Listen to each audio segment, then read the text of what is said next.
قرآن مجید فرقان حمید اللہ کریم کی وہ عظیم کتاب ہے جو سراپا ہدایت ہے، یہ وہ عظیم کتاب ہے جس میں رفعت و بلندی ہے، یہ وہ عظیم کتاب ہے جس کے ایک ایک حرف میں، ایک ایک آیت میں شفا ہی شفا ہے، یہ وہ مقدس کتاب ہے جو اعلیٰ بھی ہے، عرفہ بھی ہے، پاک بھی ہے، پاکیزہ بھی ہے، اس میں عبادت بھی ہے، ریاضت بھی ہے، ہدایت بھی ہے، معاشت بھی ہے، معیشت بھی ہے، نور بھی ہے، رحمت بھی ہے۔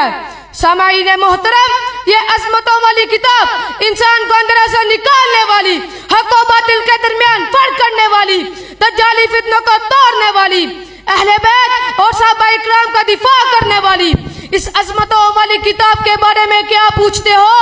جو اس کتاب کا ایک حرف پڑھے اسے 10 نیکیاں ملتی ہے، جو الف لام میم اپنی زبان سے کہہ دے اسے 30 نیکیاں ملتی ہے، اور جو اس قرآن کا حافظ بن جاتا ہے وہ عزت و عظمت والا بن جاتا ہے۔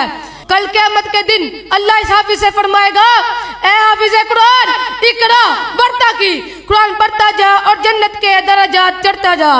آئیں اس کتاب کو سینے سے لگائیں، اس کی تلاوت کیجئے اور ترجمے کے ساتھ سمجھنے کی کوشش کیجئے۔ اللہ تعالی ہم سب کو عمل کی توفیق عطا فرمائے۔ وما علینا الا البلاغ المبین۔